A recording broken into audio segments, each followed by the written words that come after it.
التلاعب النفسي ليه أكتر من شكل واحد وهو مش دايمًا بيكون على شكل إهانة واضحة ولا كذب صريح ولا تهديد مستمر، لأ هو ممكن يكون تلاعب بعواطفك، بأفكارك، ممكن كمان يظهر في السلوك، ممكن يظهر في الكلام وفي طريقة توصيل المعلومة. والنهارده هنتكلم عن موضوع التلاعب النفسي وأنواعه بالتفصيل. التلاعب النفسي، وأول حاجة هنتكلم فيها في التلاعب النفسي هو الgaslighting أو التلاعب بالعقل.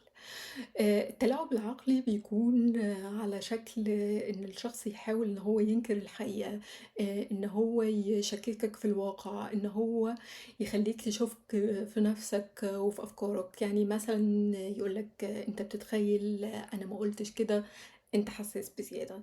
تاني نوع وهو قلب الحقايق، وقلب الحقايق قريب جدًا من الgaslighting. الفرق إن الشخص كمان مش بس بينكر الحقيقة، لأ هو بيعمل سيناريو كامل علشان يبيّن إن أنت المذنب وهو البريء.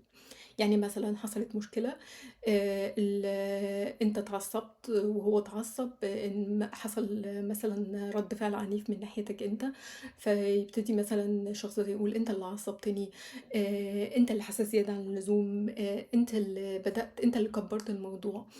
ومع الوقت هتلاقي نفسك أنت السبب، أنت اللي عملت المشكلة، مع إن هو اللي بدأها وهو أصلًا سبب المشكلة الحقيقية.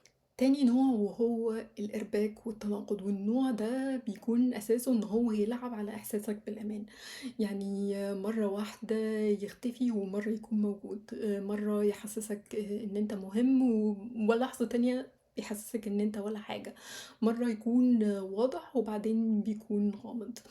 وده بيخلّيك طول الوقت في حالة شَك وفي تساؤل، وبتفضل تفكّر طول الوقت يا ترى أنا مهم والّا مش مهم، هيظهر إمتى، اللي هو بيحبّني والّا لأ. يعني النوع ده من التلاعب بيكون أساسه إن أنت تفضل طول الوقت متلخبط ومحتار ومش عارف بالضبط الشخص ده عاوز منّك إيه أو حاسس بإيه بالضبط. ده بيخلّيك مع الوقت تخسر إحساسك بالأمان أو تربط الإحساس الأمان بيه. كنت بتتكلم قبل كده مع شخص معين وحسيت إن أنت بدأت بموضوع معين ولقيت نفسك بتدخل في مواضيع مختلفة، يعني مثلًا كانت المشكلة إن الشخص ده اتكلم معاك بأسلوب مش حلو، ومع الوقت لقيت نفسك بتتكلم في حكاية حصلت من 5 سنين، في حكاية تانية أو مشكلة تانية عملتها من فترة. وبقى الموضوع الأساسي مش هو أساس المناقشة، لأ هو بقى يحاول إن هو يجيب مواضيع قديمة اتحلت واتقفلت خلاص، علشان يشوِّش على الموضوع الأساسي، وده هو النوع الرابع من التلاعب النفسي وهو التشويش. يعني الشخص بيحاول بكل الطرق إن هو يعمل تشويش على الموضوع الأساسي أو على المشكلة الأساسية، ويقسّمها لمواضيع فرعية، وعن طريق المواضيع الفرعية دي هتبقى أنت أساس المشكلة.